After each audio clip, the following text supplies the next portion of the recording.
Jake Morrison stood on the bridge of the horizon's edge and watched the massive space station grow larger on the main screen. Nexus Prime was the biggest structure he had ever seen. It looked like a metal city floating in space, with lights blinking everywhere and ships coming and going like busy insects. "We're getting close." "Commander," said Lisa Hayes from her seat at the tactical station. She was a tall woman with short black hair and sharp eyes that missed nothing. "Should I run another scan of the station?" Jake shook his head. "No need. They already know everything about our ship anyway." He turned to look at the other crew members on the bridge. "Remember, we're here to talk, not fight. The council called this meeting, so let's see what they want." Dr. Carl Bennett looked up from his datapad. He was a thin man with gray hair who studied alien life forms. "The council has been acting strange lately. My contacts tell me they've been having secret meetings for months." "Strange how?" Jake asked. "They've been asking questions about human biology, our history, how fast we reproduce and learn new things." Carl frowned. "It's like they're studying us instead of working with us." The Horizon's Edge was not a big ship, but it was fast and well-armed. Jake had chosen his crew carefully for this mission. Besides Lisa and Carl, he had brought Amy Foster as his communications officer and Greg Martinez as his security chief. All of them were good at their jobs and could think quickly when things went wrong. The ship docked with Nexus Prime without any problems. The station's docking bay was huge, filled with ships from dozens of different alien species. Jake had been coming to council meetings for 5 years now, but he still felt amazed by all the different types of aliens he saw. As they walked through the station's corridors, Jake noticed something odd. There were more security guards than usual, and they all seemed to be watching the human group. The aliens they passed looked at them with unfriendly eyes. "I don't like this," Greg whispered. He was a big man with muscles built from years of military training. "Something feels wrong." The council chamber was a massive round room with seats arranged in circles. At the center sat the High Arbiter, a creature made of living crystal that sparkled under the lights. Its name was Kel'Thuzad, and it had been leading the council for over 300 years. Humans. The High Arbiter's voice echoed through the chamber like breaking glass. "You have been called here to face judgment." Jake felt his heart speed up, but he kept his face calm. "Judgment? We thought this was a regular council meeting." "There is nothing regular about this situation." Kel'Thuzad's crystal body flashed with angry red light. "For 50 years we have watched your species grow and spread across the galaxy. We have seen your wars, your violence, your hunger for power. You are a danger to all peaceful life." Other council members began to speak. There was Zarathul, an energy being that looked like floating blue fire. "Humans reproduce too fast," it said in a voice like wind. "You have doubled your population in just 50 years. Your technology advances too quickly," added Morpheus, a creature that looked like a giant octopus. "You take our knowledge and make it better. This is not natural." Jake looked around the chamber. There were representatives from 47 different alien species, and they were all staring at him with fear and anger. "We've never broken any council laws," he said. "We've been good members of this community." "That is exactly the problem," Kel'Thuzad replied. "You are too good at everything. Our seers have seen the future. In 1,000 years, humans will rule this entire galaxy. Every other species will be under your control or extinct." Lisa leaned close to Jake and whispered, "Commander, I'm picking up encrypted signals. There are ships moving into position around our colonies." Jake's blood turned cold. "How many ships?" "Too many," Lisa replied quietly. Dr. Bennett stood up. "High Arbiter, I think you misunderstand us. Humans are not conquerors. We explore, we learn, we build. Yes, we're competitive, but we also help others." "Help?" Kel'Thuzad's voice was full of disbelief. "You helped the Kalani fight against us 50 years ago. You gave them weapons. We gave them medical supplies," Carl said firmly. "They were dying from a plague, and now they hide somewhere in the galaxy planning revenge," Morpheus added. "This is what humans do. You cause chaos." Amy Foster had been quietly listening to her communication equipment. Now she looked up with wide eyes. "Commander, I'm detecting a massive fleet approaching the Sol system. Over 10,000 ships." The chamber fell silent. Jake felt like he had been punched in the stomach. "You're attacking Earth?" "We are preventing a future catastrophe," Kel'Thuzad said. "We offer you a choice. Submit to genetic modification that will make you less aggressive and limit your reproduction, or face exile from civilized space. Genetic modification? Jake could not believe what he was hearing. You want to change what makes us human? It is for the good of the galaxy, Zarathul said. You will still be human, just safer. Greg stepped forward, his hand moving toward his weapon. This is insane. You can't just decide to change an entire species because you're afraid of them. We can and we will, Kel'Thuzad replied. The Council has voted. 35 species support this action. Only 12 oppose it. Jake looked at his crew. They were all ready to fight. But what could 5 people do against an entire galactic government? What if we refuse? Then your species will be removed from the galaxy, Morpheus said. Your colonies will be destroyed, your ships captured, your people relocated to a prison world where they can do no harm. Lisa was still monitoring her equipment. Commander, the fleet around Earth has begun attacking our orbital stations. Admiral Clark is requesting immediate assistance. Jake's mind raced. This was not just a diplomatic crisis anymore. This was war. But how could humanity fight the entire galaxy? The Council had thousands of ships, billions of soldiers, technology that was thousands of years old. We need time to consider your offer, Jake said, trying to buy time to think. You have one day, Kel'Thuzad announced. Return here tomorrow with your answer, or we will assume you have chosen exile. As the human delegation left the council chamber, Jake felt the weight of his entire species on his shoulders. The aliens thought they knew humans, but they were wrong about one thing. They thought humanity would fall easily. They were about to learn their greatest error. Back on their ship, Jake opened a secure communication channel to Earth. Admiral Clark, this is Commander Morrison. We have a problem. I know, came the reply. The whole galaxy just declared war on us. But Jake, I have something to tell you. We've been preparing for this day for 50 years. It's time to show them what humans can really do. Jake smiled for the first time since entering the council chamber. Maybe humanity had a chance after all. Admiral Ryan Clark stood on the bridge of the battleship Earth's Fury and watched the enemy fleet approach on his main screen. 10,000 alien ships moved toward Earth like a dark cloud blocking out the stars. His own fleet had only 800 ships, but Ryan was not afraid. All ships, this is Admiral Clark. He spoke into his communication system. Today we show the galaxy what humans are made of. Remember your training. Trust your equipment. Protect your home. 6 months had passed since Commander Morrison's meeting with the Council. 6 months of preparation, of moving people to safety, of getting ready for the biggest fight in human history. The aliens thought they were surprising humanity, but they were wrong. General Patricia Stone was deep underground in a command center beneath the Rocky Mountains. Around her, hundreds of screens showed the status of every human colony, every ship, every defense station. She had been planning for this day since she was a young officer. All civilian populations are in the underground shelters, reported Colonel Santos from her station. The shield generators are online. Emergency food and water supplies will last for 2 years. Patricia nodded. Good. Now let's see if our other preparations work as well as we hope. On the surface, Dr. Alex Turner was in a hidden laboratory on the moon. For 20 years, he had been studying every piece of alien technology that humans had encountered, not just studying it but making it better. The aliens shared their knowledge freely, never thinking that humans would improve on designs that were thousands of years old. Turner to all defense platforms.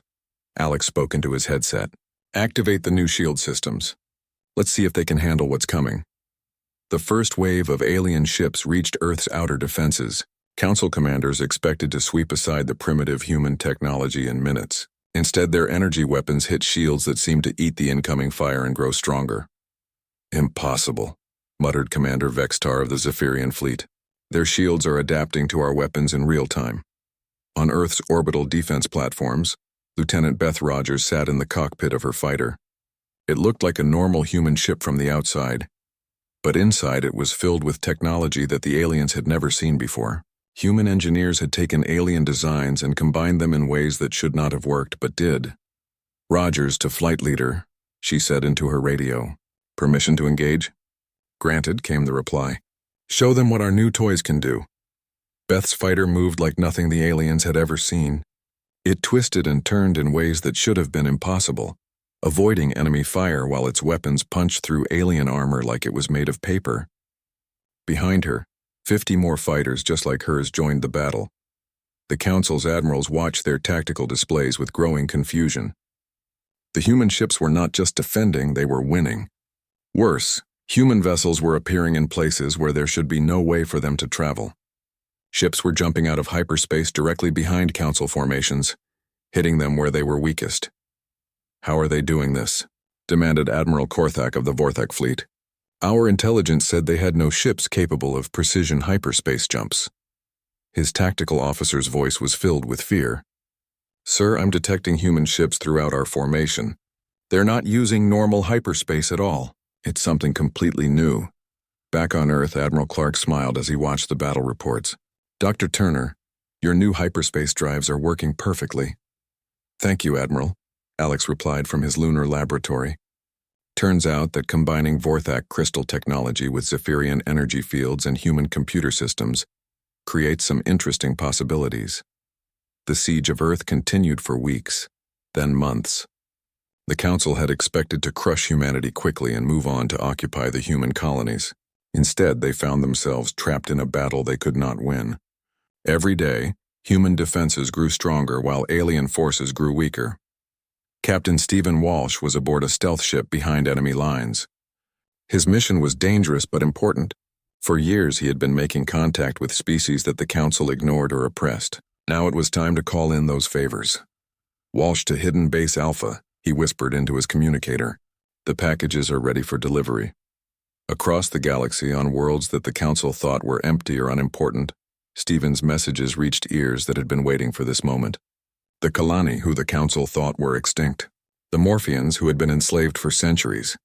Dozens of other species who had been crushed under Council rule. One by one, they began to fight back. Dr. Rachel Kim was working in a mobile laboratory that moved from ship to ship in the human fleet. While the battle raged outside, she was developing new weapons and defenses faster than the Council's strategists could adapt. Human engineering was based on one simple idea: never stop improving. "Kim to all ships," she announced over the fleet communication system. "New weapon upgrade is ready. Download the specifications and install them immediately." Within hours, human ships were firing weapons that the aliens had no defense against. Quantum torpedoes that could phase through solid matter. Energy beams that could bend around obstacles. Missile systems that learned from each shot and became more accurate. The Council's greatest advantage had always been their ancient knowledge and stable technology. But humans did not think like that. They took what worked, threw away what did not, and constantly built something better. Colonel Maria Santos was coordinating with human colonies across the galaxy from her underground command center. What she discovered made her smile despite the deadly situation. The aliens had been watching the wrong colonies. "General Stone," she reported to Patricia, "our hidden colonies are ready to join the fight. All 237 of them." Patricia almost dropped her coffee cup. 237? I thought we only had 85 colonies outside Earth system." "That's what we told the Council," Maria replied. "But for 30 years we've been establishing hidden settlements in systems they don't monitor. Each one has been building ships and training soldiers. As the siege continued, more human reinforcements began arriving. Not just from the known colonies, but from places the Council had never heard of. Secret shipyards that had been building vessels for decades, research stations that had been developing new technologies, military bases that had been training soldiers in tactics the aliens could not understand. The Council's admirals began to realize they were not fighting 800 human ships. They were fighting thousands, with more arriving every day. Worse, the human ships were not using predictable tactics. They fought like chaos itself, striking where they were not expected, disappearing when cornered, coordinating attacks across multiple star systems at once. High Arbiter Kel'Thuzad received reports from across the galaxy. Human forces were appearing everywhere, often in systems that should have been impossible to reach. They were not just defending their territory. They were attacking Council supply lines, communication networks, and military bases. "How long have they been planning this?" Kel'Thuzad asked his advisors. "Unknown," replied his intelligence chief. "But it appears they have been preparing for this war since the day they joined the Council." On Earth, Admiral Clark was planning the next phase of the battle. The siege was just the beginning. It was time to show the aliens what humanity could really do when they stopped holding back. "All ships prepare for Operation Prometheus." he announced. It's time to take this fight to them. In the depths of space, the alien fleet commanders were starting to understand that they had made a terrible mistake. They had not attacked a primitive species that would fall quickly. They had awakened something that had been waiting for this moment for 50 years. The Council's greatest error was about to become clear to everyone. Captain Stephen Walsh piloted his stealth ship through the asteroid field, where the Kalani had been hiding for 50 years. The aliens that the Council thought were extinct had been very much alive, building and planning in secret places where no one would look for them. "Captain Walsh," came a voice over his radio in broken English. "We have been waiting for your signal. Our ships are ready." Stephen smiled as he looked at his scanner display. Hidden among the asteroids were over 300 Kalani warships, each one built with technology that combined their own knowledge with improvements humans had secretly provided over the years. "This is Walsh to all Kalani forces," he said into his communicator. "Operation Freedom begins now. Hit every Council supply depot in this sector." Across the galaxy, similar scenes were playing out. The Morphians, enslaved for centuries, suddenly turned on their Council overseers with weapons that appeared from nowhere. The Zerathi, whose homeworld had been stripped of resources, emerged from hidden bases with fleets that Council intelligence had never detected. Dr. Rachel Kim was working in her mobile laboratory when the reports started coming in. She looked up from her work on a new type of shield generator and watched the tactical display with amazement. "How many species are joining us?" she asked Colonel Santos over the communication link.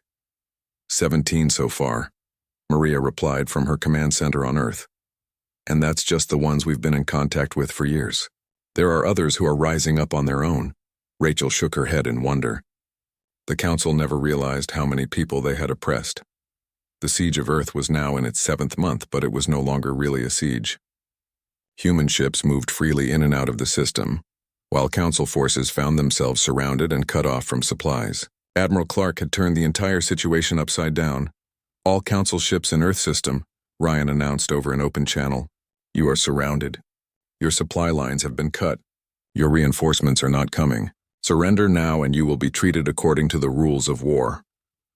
On the Council flagship, Admiral Korthak stared at his tactical display in disbelief. Somehow, the humans had managed to position forces all around his fleet without him noticing. His ships were trapped.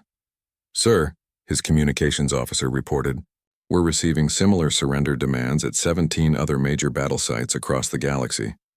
Dr. Carl Bennett was aboard the research vessel Discovery, studying captured Council technology with a team of scientists. What they found made him call Admiral Clark immediately.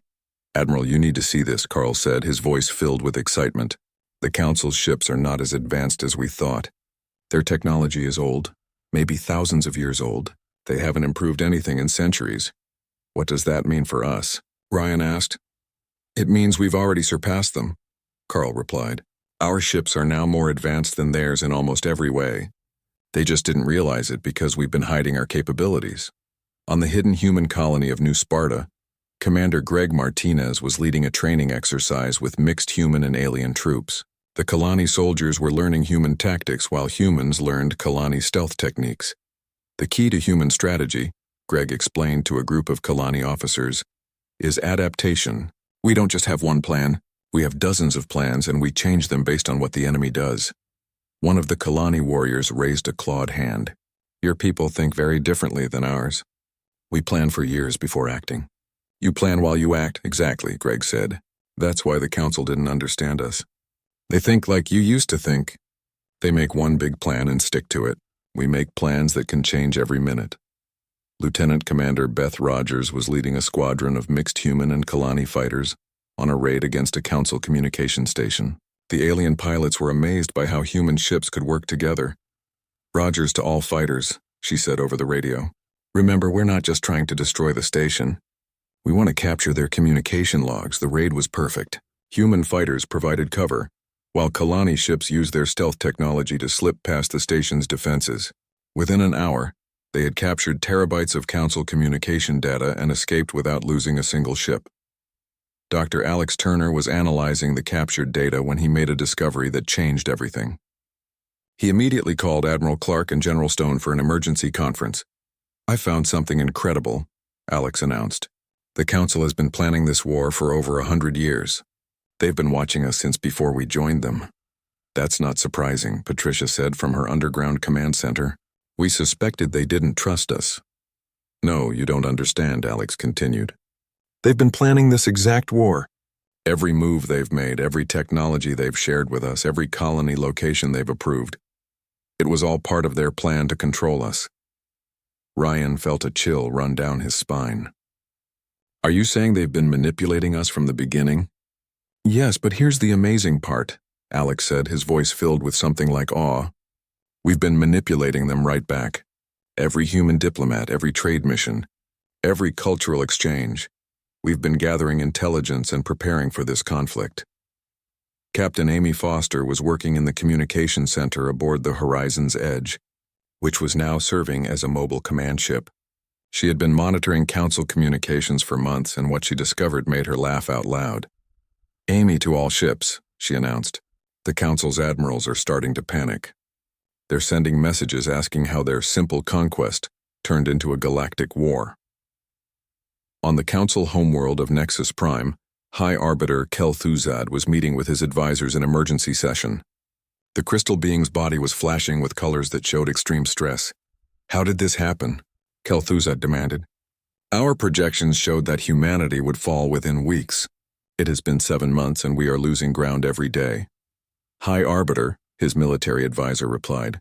It appears we severely underestimated human capabilities. They have technology we have never seen before. Their ships are faster, their weapons more powerful, their tactics completely unpredictable. And somehow they have turned half the galaxy against us, added the intelligence chief. Species we thought were loyal are now fighting alongside the humans. Kel'Thuzad's crystal body darkened with anger and fear. What do our seers say about the future now?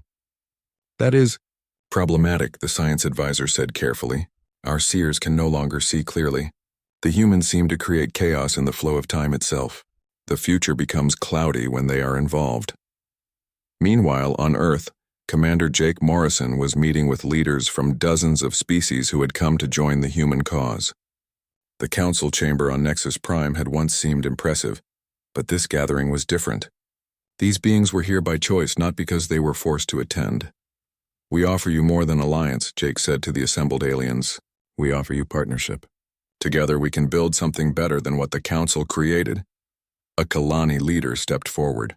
What guarantee do we have that humans will not become like the council once they win this war? Jake smiled. Because that's not who we are. We don't want to rule the galaxy.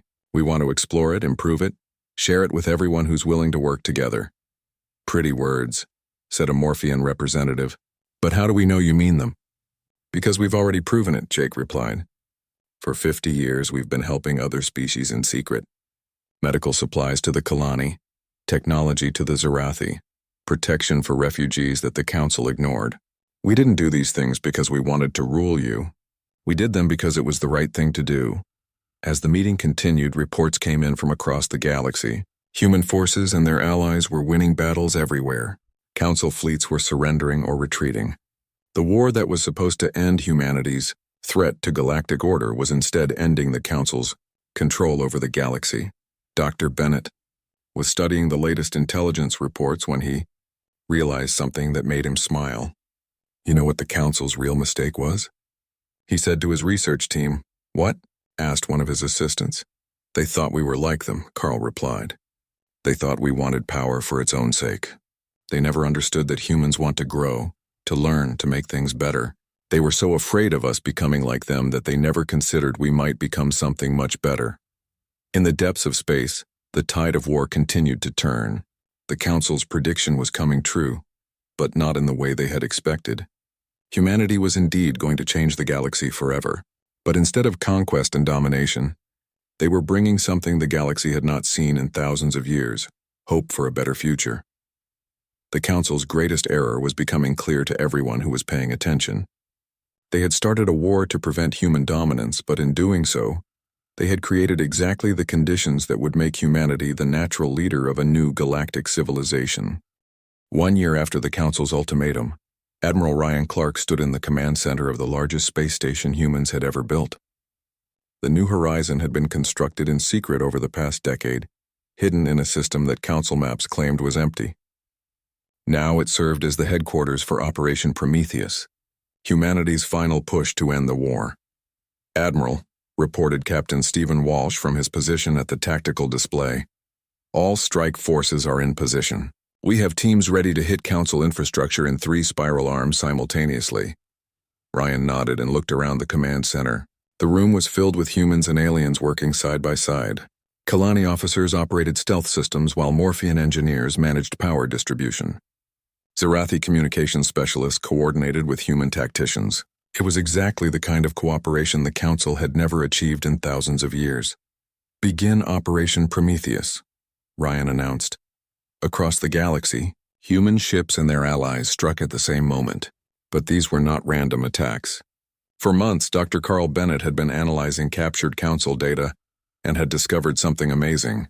The Council's entire infrastructure was connected in ways they had forgotten about. "Bennett to all strike teams," Carl said from his research ship. "Remember, we're not just hitting military targets. We're taking control of their entire network. Every communication relay, every supply depot, every administrative center is connected to the same system, Lieutenant."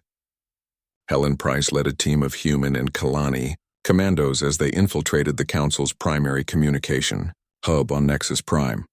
The station's security had been designed to stop large fleets, not small teams of infiltrators who knew exactly where to go. "Price to command," she whispered into her radio as her team moved through the station's corridors. "We're inside. Beginning upload of the virus now." The virus was Dr. Alex Turner's masterpiece. For years, he had been studying Council computer systems, learning how they worked, finding their weaknesses. The virus would not destroy the Council's network, but it would give humans access to everything. "Upload complete," Helen reported. "We now have access to their entire communication system."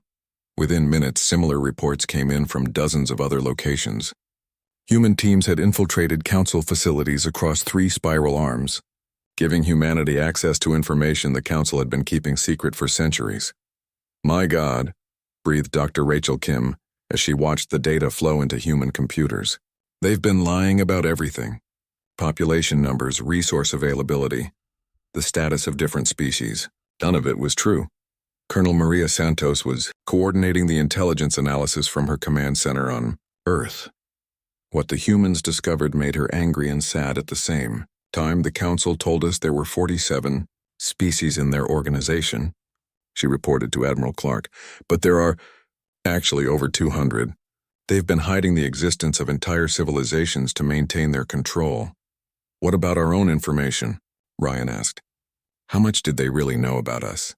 Maria's expression grew grim. "They knew about some of our hidden colonies, but not all of them. They knew we were advancing technologically, but they had no idea how far we'd come. Most importantly, they completely missed our intelligence network. That intelligence network was Commander Jake Morrison's secret project. For 20 years, he had been recruiting humans in diplomatic positions, trade missions, and cultural exchanges to gather information about the Council. What looked like normal human curiosity and friendliness had actually been the largest spy operation in galactic history. "Morrison to all embedded agents," Jake said over a secure communication channel. "It's time to come out of the shadows. Begin Phase 2 of the operation." Across Council space, humans who had been living as diplomats, traders, and researchers suddenly revealed their true purpose. They activated hidden communication equipment, downloaded classified information, and began coordinating with local resistance movements. On the Council homeworld, High Arbiter Kel'Thuzad was meeting with his remaining advisors when his communications officer burst into the chamber. "High Arbiter," the officer said, his voice filled with panic. "We've lost contact with our primary intelligence network. All our secure communication channels have been compromised." "How is that possible?" Kel'Thuzad demanded, his crystal body flashing with angry red light. "The humans, sir," the officer replied. "They've been inside our systems for years. Every message we've sent, every order we've given, every secret we've kept, they know all of it." Meanwhile, Captain Amy Foster was working with a team of human and alien communication specialists to broadcast the truth across the galaxy. Using the Council's own communication network, they began transmitting the real history of Council rule. "People of the galaxy," Amy's voice carried to billions of beings on thousands of worlds, "you have been lied to for centuries. The Council has hidden the existence of over 150 species, claiming they were extinct or primitive. They have taken resources from your worlds while telling you there was nothing left. They have prevented your civilizations from advancing while keeping the best technology for themselves. The broadcasts included evidence from the Council's own files. Video recordings of Council leaders discussing how to keep other species weak. Documents showing how they had deliberately caused conflicts between different civilizations to prevent them from uniting. Financial records proving they had been stealing resources for millennia. Dr. Bennett was analyzing the intelligence data when he made a discovery that changed everything they thought they knew about the war. "Admiral Clark," he said over the communication system, "you need to see this immediately." "What is it, Carl?" Ryan replied. "The Council didn't just plan this war," Carl explained. "They've done this before, dozens of times. Every time a species starts to advance too quickly, they declare them a threat and either destroy them or force them to submit to genetic modification." The silence on the communication channel was deafening. Finally, Ryan spoke. "How many species have they destroyed?" "At least 37 that I can find records for," Carl replied. "And probably more that they erased from history completely." This revelation spread quickly through the human fleet and their allies. The war was not just about humanity's survival anymore. It was about stopping a cycle of genocide that had been going on for thousands of years. General Patricia Stone was coordinating the war effort from her underground command center when she received an unexpected communication. It was from Admiral Korthak, the Vorthak commander who had been leading the siege of Earth. "General Stone." The alien's voice was tired and defeated. "I request permission to discuss surrender terms." "You want to surrender?" Patricia asked, surprised. "My fleet is surrounded, my supply lines are cut, and my government has been lying to me for my entire military career," Korthak replied. "I have seen the evidence your people broadcast. The Council ordered me to destroy worlds that had never threatened anyone. I will not continue to serve such a cause." Similar surrender requests were coming in from across the galaxy. Council commanders who had believed they were fighting to protect galactic peace were learning they had been tools of oppression. Many chose to surrender rather than continue fighting for a cause they no longer believed in. But the most important discovery came from Lieutenant Commander Beth Rogers, who was leading a strike against a Council research facility in the Outer Rim. "Command, this is Rogers," she reported from the captured facility. "You're not going to believe what we found here." "What is it, Beth?" Admiral Clark asked. "They have genetic samples from every species they've ever encountered," Beth replied, "including the ones they claim to have destroyed. Sir, I think they've been keeping some of these species alive in secret, probably for experiments." The implications were staggering. If the Council had been keeping destroyed species alive in hidden facilities, it meant that the galaxy was home to far more intelligent life than anyone had imagined. It also meant that the Council's crimes were even worse than they had thought.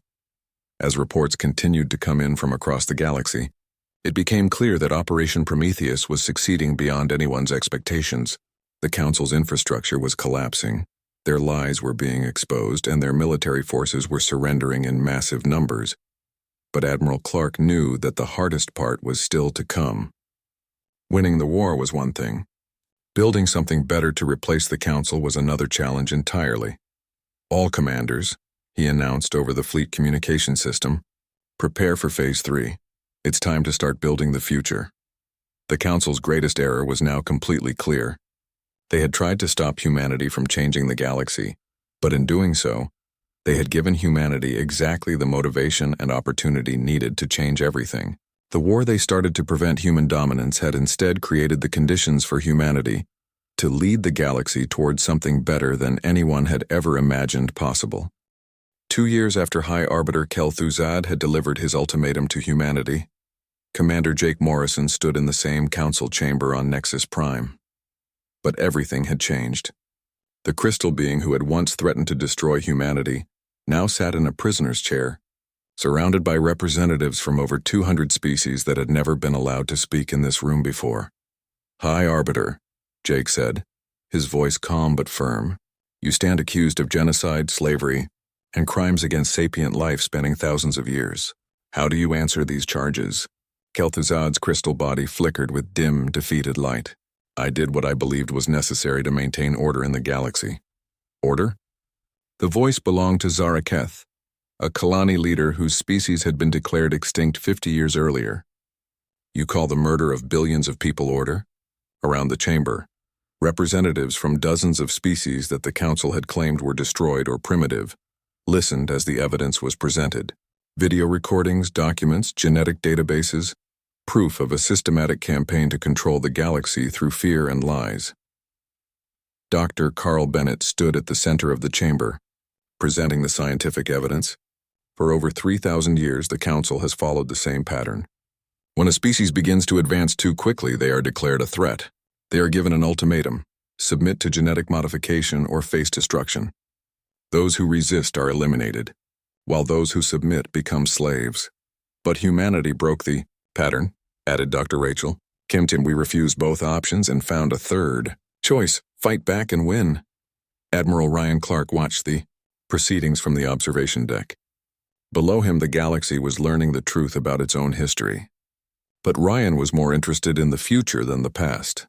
Turner to Admiral Clark, came Dr. Alex Turner's voice over the communication system. The restoration projects are ahead of schedule. We've revived 17 species that the Council claimed were extinct, and we've made contact with over 50 species they kept hidden. How are they adapting? Ryan asked. Better than we hoped, Alex replied. Most of them are eager to join the new Federation. They want to be part of building something better. The Federation was humanity's answer to the Council's failures. Instead of rule by fear, it was built on cooperation. Instead of hiding knowledge, it shared discoveries freely. Instead of suppressing development, it encouraged every species to reach their full potential. Captain Stephen Walsh was coordinating the Federation's expansion from a command ship in the Andromeda sector. The work was challenging but rewarding. Every day brought contact with new species, new ideas, new possibilities. Walsh to Federation Command, he reported. The Zarathi delegation has agreed to join the Federation. They're contributing their expertise in terraforming technology. Excellent, replied General Patricia Stone from her new office on Luna. She had left her underground bunker months ago when the last Council forces surrendered. That brings our membership to 137 species. Who would have thought the galaxy had so much diversity? The diversity was exactly what made the Federation stronger than the Council had ever been. Each species contributed something unique. The Kalani provided stealth technology and guerrilla tactics. The Morpheans shared their knowledge of energy manipulation. The Zarathi offered terraforming expertise. Humanity contributed their talent for innovation and their gift for bringing different groups together. Lieutenant Commander Beth Rogers was leading a mixed-species exploration fleet into a region of space the Council had forbidden everyone from entering. What they found there amazed everyone. Rogers to Federation Command, she reported from the bridge of her ship. We've discovered why the Council declared this region off-limits. There's an entire civilization here that's more advanced than anything we've seen before. Are they hostile? Patricia asked. No, ma'am, Beth replied. They're curious. They've been watching the galaxy for millennia, waiting for someone worthy of contact. Apparently, they've been impressed by what humanity and the Federation have accomplished. The advanced civilization called themselves the Architects. They had been the first species to achieve interstellar travel in the galaxy. But they had chosen isolation when they saw how the younger species used technology for war instead of growth. Now they were ready to share their knowledge with a galaxy that had finally learned to work together. Commander Greg Martinez was training Federation military forces on a dozen different worlds. The new military was unlike anything the galaxy had seen before. Instead of conquest, their mission was protection. Instead of oppression, they focused on liberation. The key to Federation strategy, Greg explained to a class of mixed-species officers, is that we don't fight to dominate. We fight to protect the right of every species to grow and thrive. That makes us stronger than any traditional military, because we're fighting for something worth defending. Dr. Bennett was working with scientists from hundreds of species to establish the Federation Science Council. Their first project was ambitious: cure every genetic modification the old council had forced on unwilling species. It's working, Carl announced at a Federation assembly 6 months later. We've successfully reversed the genetic modifications on 12 species so far. The Zephyrians are regaining their ability to maintain physical form. The Vorthak are developing emotional range beyond their imposed crystal coldness. It's like watching the galaxy come alive. Captain Amy Foster was managing the Federation's communication network, which was the opposite of the Council's system. Instead of controlling information, it shared everything freely. Every scientific discovery, every cultural achievement, every technological advancement was available to all Federation members. The information sharing is creating an explosion of innovation, Amy reported to Admiral Clark. When you combine Kalani stealth technology with human adaptation principles and Zarathi energy management, you get ships that can do things none of us imagined possible. High Arbiter Kel'Thuzad was being held in a comfortable prison on a neutral world, waiting for his trial to conclude. Jake Morrison visited him regularly, not out of cruelty but out of curiosity. He wanted to understand how someone could believe that controlling others was the right thing to do. "You still think you were protecting the galaxy?" Jake said during one of their conversations. "I was," Kel'Thuzad replied, his crystal body dim with defeat. "Chaos and war were inevitable if species were allowed to advance without control." "Look around you," Jake said, gesturing toward a window that showed ships from dozens of species working together in space. "Where's the chaos? Where's the war?" "This cannot last," the former High Arbiter insisted. "Different species cannot coexist peacefully." "It is against nature," Jake smiled. "That's where you're wrong. It's not against nature. It's just against your nature. Humanity learned long ago that diversity makes us stronger, not weaker. Now we're teaching that lesson to the galaxy." The trial concluded with Kel'Thuzad and the other council leaders being sentenced to life in prison, but the Federation's focus was not on punishment, it was on healing. The resources that the council had hoarded were redistributed to help rebuild destroyed civilizations. The knowledge they had hidden was shared freely to accelerate everyone's development. A year later, Admiral Clark stood on the observation deck of the new Federation headquarters, a massive space station built by cooperative effort from 50 different species. Below him, the galaxy was busier than it had ever been. Ships traveled freely between star systems. Trade flourished between worlds that had never known each other existed. Scientific expeditions pushed into regions that had been forbidden for millennia. "Admiral," came Dr. Turner's voice over the communication system, "we've just received a message from the architects. They want to share their most advanced technology with the Federation." "What kind of technology?" Ryan asked. "Interdimensional travel," Alex replied, his voice filled with excitement. "They want to help us explore other galaxies, other dimensions. They say the Federation has proven worthy of knowledge that could expand our understanding of the universe itself." Ryan smiled as he watched a group of young beings from a dozen different species working together on a science project in the station's education center. Human children learned alongside Kalani youngsters, Morphean energy beings, and Zarathi crystal forms. They were the first generation to grow up in a truly free galaxy. "You know what the Council's real mistake was?" Ryan said to his gathered staff.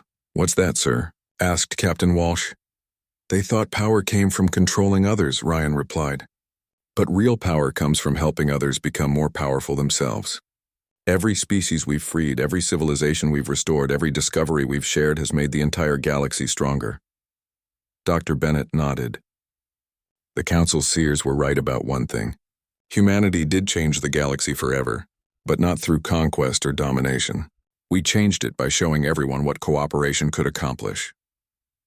The final report on the war was delivered by Jake Morrison to the First General Assembly of the Galactic Federation. Representatives from over 300 species gathered to hear the lessons learned from humanity's conflict with the Council. "The Council made many errors," Jake concluded his report. "But their